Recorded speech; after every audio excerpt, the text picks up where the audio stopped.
मेथी दाण्यांमध्ये फक्त 1 ते 2 गोष्टी मिक्स करा आणि आजपासूनच केसांवरती वापरायला सुरुवात करा. अवघ्या 1 ते 2 महिन्यांमध्येच तुमचे केस खांद्यापासून ते कमरेपर्यंत लांब होतील. आणि जर विश्वास बसत नसेल तर जास्त नाही, फक्त 7 दिवस तुम्ही आपली ही रेमेडी नक्की ट्राय करून बघा. 7 दिवसांच्या आतमध्येच तुमची केस गळती पूर्णपणे बंद होईल. आणि लोक म्हणतात की केस वाढायला महिने लागतात, पण मी काही दिवसांमध्येच माझे केस लांब केलेले आहेत. आणि हा जो उपाय मी तुमच्यासोबत शेअर करत आहे ना, त्याच्यावरती फक्त एकदा विश्वास करा आणि लगेचच वापरायला सुरुवात करा. तुमचे केस अगदी 2 पट नाही तर 3 पट वेगाने वाढायला सुरुवात होईल. आणि ही रेमेडी बनवण्यासाठी तुम्हाला जास्त तामझाम करण्याची देखील अजिबात गरज लागणार नाही. आणि या रेमेडीमध्ये आपण ज्या काही गोष्टी वापरलेल्या आहेत त्या देखील जास्त महाग वगैरे नाहीयेत. तर घरामधील फक्त 2 ते 3 गोष्टींचा वापर करून तुम्ही ही रेमेडी नक्कीच बनवू शकता. चला तर मग वेळ न घालवता आपल्या रेमेडीला सुरुवात करूया. पण त्या अगोदर तुम्ही आपला हा व्हिडिओ कोणत्या गावामधून किंवा मग कोणत्या शहरामधून पाहताय मला कमेंटमध्ये सांगायला अजिबात विसरू नका. तर बघा, आपली रेमेडी बनवण्यासाठी सर्वात अगोदर इथे आपल्याला मेथीदाण्यांचा वापर करायचा आहे. आणि मेथीदाणे आपल्या केसांवरती एखाद्या अमृतासारखं काम करत असतात. यामुळे आपल्या टक्कल पडलेल्या जागेवरती देखील नवीन केस उगवायला सुरुवात होते. आणि मेथीदाण्यांचा वापर केल्यानंतर आपले केस इतक्या जास्त वेगाने वाढू लागतात की जणू काही आपल्या केसांवरती जादू वगैरे झालेली आहे. आणि जर तुम्हाला विश्वास बसत नसेल तर तुम्ही गुगलवरती देखील मेथीदाण्यांचे फायदे एकदा नक्कीच सर्च करू शकता. आणि आता मेथीदाणे कशा प्रकारे केसांवरती अप्लाय करायचे आणि आठवड्यातून किती वेळा वापरायचे हे सगळं काही मी तुम्हाला व्हिडिओमध्ये सांगणार आहे. त्या अगोदर मेथीदाण्यांचे थोडेसे फायदे मी तुम्हाला सांगते. बघा, मेथीदाण्यामध्ये सर्वात जास्त प्रमाणामध्ये जो घटक असतो ना, तो म्हणजे प्रोटीन आणि सोबतच निकोटिक ऍसिड. आणि प्रोटीन आपल्या केसांच्या मुळांना मजबूत बनवतं आणि सोबतच केसांची वाढ होण्यासाठी देखील मदत करत असतो. आपल्या सगळ्यांनाच माहित आहे की आपले केस हे कॅरोटीन नावाच्या प्रोटीन पासून बनलेले असतात. आणि शरीरामध्ये जर प्रोटीनची कमतरता निर्माण झाली तर त्यामुळे आपल्या केस गळतीला सुरुवात होते. आणि त्यासोबतच केस अकाली पांढरे होण्याची देखील आपल्याला समस्या जाणवायला लागते. त्यामुळे मी सांगितलेल्या पद्धतीने तुम्ही मेथीदाण्यांचा वापर फक्त 1 महिन्यासाठी करून बघा. तुमच्या केसांचे जे काही प्रॉब्लेम्स असतील ते सगळे काही हळूहळू कमी होण्यासाठी सुरुवात होणार आहे. बघा, त्यानंतर रेमेडी बनवण्यासाठी आपल्याला एक स्वच्छ असं स्टीलचं भांडं घ्यायचं आहे. लक्षात ठेवा, तुम्हाला जाड बुडाचं आणि स्टीलचं भांडं इथं वापरायचं आहे. पातळ भांडं किंवा मग अॅल्युमिनियमच्या भांड्याचा वापर इथे अजिबात करू नका. आणि त्यानंतर साधारणतः 2 चमचे एवढा मेथीदाणा आपल्याला याच्यामध्ये ऍड करायचा आहे. आणि जर का तुम्ही आपली ही रेमेडी पहिल्यांदाच वापरत असाल तर थोड्याशा जास्त प्रमाणावरती तुम्हाला मेथीदाण्यांचा वापर करायचा आहे.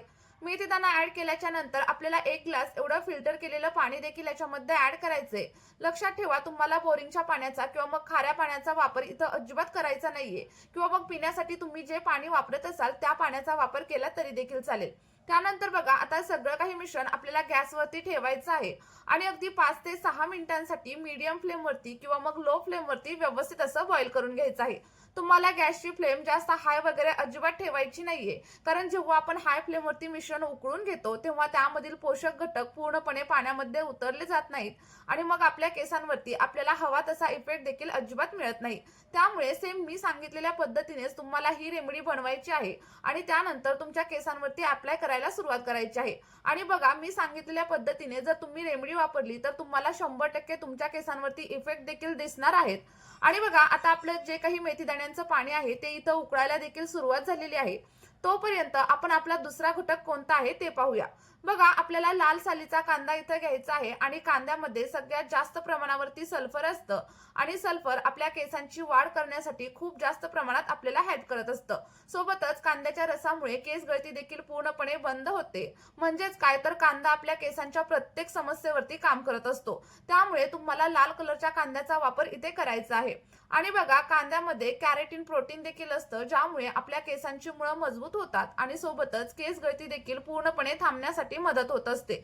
आणि जर तुम्हाला टक्कल पडण्याची समस्या वगैरे जाणवत असेल तर ती देखील कमी होते. आणि टक्कल पडलेल्या जागेवरती देखील छोटे छोटे बेबी हेअर्स यायला सुरुवात होते. आपल्याला जास्त नाही तर एक मध्यम आकाराचा कांदा घ्यायचा आहे आणि त्याला छोट्या छोट्या पीसेस मध्ये कट करून घ्या.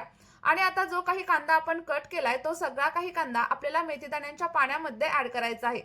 आणि तुम्ही इथं बघू शकता, आपलं मेथीदाण्याचं पाणी देखील अगदी व्यवस्थित असं बॉईल झालंय आणि सोबतच पाण्याचा कलर देखील पूर्णपणे चेंज झालेला आहे. आता आपण कट करून घेतलेला कांदा देखील आपल्याला याच्यामध्ये ऍड करायचा आहे. आणि व्यवस्थित असं मिक्स करून अगदी 2 ते 3 मिनिटांसाठी सगळं काही मिश्रण पुन्हा एकदा बॉईल करून घ्या. आणि मी सांगितलेल्या पद्धतीने जर तुम्ही हे सिरम बनवलं आणि केसांवरती वापरायला सुरुवात केली तर 1 ते 2 आठवड्यांमध्येच तुमची केस गळती पूर्णपणे कमी होईल आणि सोबतच केसांची वाढ होण्यासाठी देखील हेल्प होणार आहे. बघा, त्यानंतर आपल्याला याच्यामध्ये जास्वंदाच्या फुलाचा देखील वापर करायचा आहे आणि याला इंग्रजीमध्ये हिबिस्कस फ्लॉवर असं देखील म्हणतात. म्हणजेच काय, तर आपल्याला लाल रंगाचं जास्वंदाचं फूल इथं घ्यायचं आहे, कारण ते आपल्या केसांसाठी खूप जास्त फायदेशीर असतं.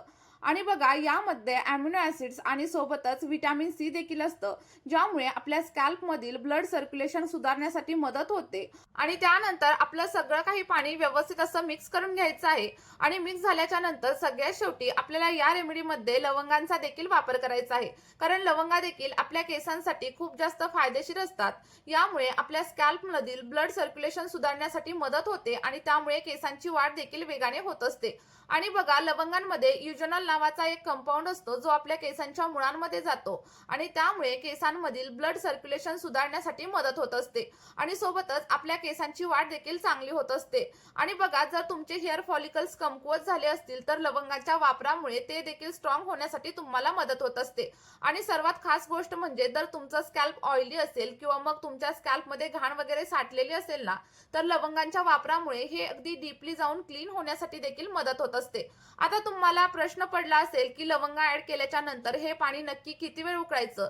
तर बघा, साधारणतः 8 ते 10 मिनिटं उकळल्यानंतर आपलं जे काही सिरम आहे ना, ते इथं रेडी होतं. आणि तुम्ही बघू शकता पाण्याचा कलर देखील किती चेंज झालेला आहे. आणि तेव्हा तुम्हाला गॅसची फ्लेम पूर्णपणे बंद करायची आहे आणि सगळं काही पाणी थंड होण्यासाठी ठेवून द्यायचं आहे.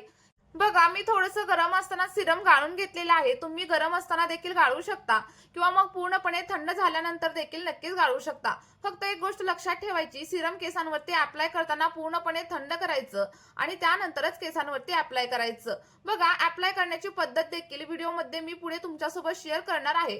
पण त्या अगोदर जर तुम्ही चॅनलवरती नवीन असाल तर चॅनलला सबस्क्राईब करा आणि त्यासोबतच तुम्ही आपला हा व्हिडिओ नक्की कुठून पाहताय मला कमेंटमध्ये सांगायला अजिबात विसरू नका. आता बघा, आपलं सिरम पूर्णपणे इथं गाळून झालेलं आहे आणि हे थोडंसं गरम आहे. याला पूर्णपणे थंड होऊ द्या आणि त्यानंतरच केसांवरती अप्लाय करा. आणि तयार झालेलं सिरम तुम्ही असं देखील तुमच्या केसांवरती नक्कीच अप्लाय करू शकता. याचे देखील खूप छान असे रिझल्ट आपल्याला मिळत असतात. पण जर तुमचे केस खूप जास्त प्रमाणावरती ड्राय असतील आणि फ्रिझी असतील तर साधारणतः 1 ते 1.5 चमचा एवढा ॲलोवेरा जेल देखील आपल्याला याच्यामध्ये ऍड करायचा आहे. यामुळे तुमची ड्राय आणि फ्रिझी हेअरची समस्या हळूहळू कमी होण्यासाठी मदत होणार आहे. आणि बघा, जर तुम्हाला ड्राय हेअरची समस्या खूप जास्त प्रमाणावरती असेल ना, तर तुम्ही 2 ते 3 चमचे एवढ्या ॲलोवेरा जेलचा वापर देखील इथं नक्कीच करू शकता. यामुळे आपले केस अगदी सिल्की आणि सॉफ्ट होण्यासाठी मदत होते आणि त्यासोबतच तुम्हाला स्प्लिट एंडची वगैरे समस्या असेल तर ती देखील कमी होण्यासाठी मदत होत असते. साधारणतः 1 चमचा एवढा ॲलोवेरा जेल मी याच्यामध्ये ऍड केलेला आहे आणि त्यानंतर आपलं सगळं काही सिरम आपल्याला व्यवस्थित असं मिक्स करून घ्यायचं आहे. आणि मिक्स झाल्याच्या नंतर सगळ्यात शेवटी आपल्याला एक व्हिटॅमिन ई ची कॅप्सूल देखील याच्यामध्ये ऍड करायची आहे. कारण बघा, व्हिटॅमिन ई आपल्या केसांवरती नैसर्गिक चमक आणण्यासाठी हेल्प करते आणि त्यासोबतच आपली केसांची वाढ होण्यासाठी देखील मदत करत असते. आणि जर का तुमचं स्कॅल्प ड्राय वगैरे असेल ना, तर तुम्ही या रेमेडीमध्ये व्हिटॅमिन ई च्या कॅप्सूलचा वापर नक्की करा. आणि जर तुमच्याकडे व्हिटॅमिन ई चं कॅप्सूल अवेलेबल नसेल तर तुम्ही त्याच्या जागेवरती कोकोनट ऑइलचा वापर देखील नक्कीच करू शकता. आणि त्यानंतर आपल्याला सगळं काही सिरम अगदी व्यवस्थित असं मिक्स करून घ्यायचं आहे. आणि मिक्स झाल्यानंतर आता हे कशा प्रकारे केसांवरती अप्लाय करायचं हे मी तुम्हाला सांगते. बघा, तुम्हाला हे हातांच्या साह्याने किंवा मग एखाद्या स्प्रे बॉटलच्या साह्याने तुमच्या केसांच्या मुळांवरती आणि सोबतच लेंथवरती अप्लाय करायचंय. अप्लाय केल्याच्या नंतर 2 ते 3 मिनिटं हलक्या हाताने मसाज करायचा आणि त्यानंतर 2 तासांसाठी हे सिरम केसांवरती असं राहू द्यायचं. किंवा मग तुम्ही रात्री लावून सकाळी हेअर वॉश केला तरी देखील चालेल. आणि हेअर वॉश करताना देखील अगदी माइल्ड शॅम्पूचा तुम्हाला वापर करायचा आहे. आणि सोबतच गरम पाण्याचा वापर देखील अजिबात करू नका, तर कोमट पाणी किंवा थंड पाणीच तुम्हाला हेअर वॉश करण्यासाठी वापरायचं आहे. चला तर मग मी सांगितलेल्या पद्धतीने हे सिरम आजपासूनच वापरायला सुरुवात करा आणि त्यानंतर तुम्हाला जे काही रिझल्ट तुमच्या केसांवरती भेटतील ते कमेंटमध्ये माझ्यासोबत शेअर करायला अजिबात विसरू नका. आणि जर तुम्हाला रिझल्ट भेटले तर ही रेमेडी तुमच्या मित्र परिवारासोबत देखील नक्कीच शेअर करा. या व्हिडिओमध्ये आपण इथेच थांबूया. भेटूया अशाच एका नवीन व्हिडिओमध्ये आणि एका नवीन अशा नैसर्गिक रेमेडी सोबत. आपला हा व्हिडिओ तुम्ही शेवटपर्यंत पाहिल्याबद्दल खूप खूप धन्यवाद. Bye bye.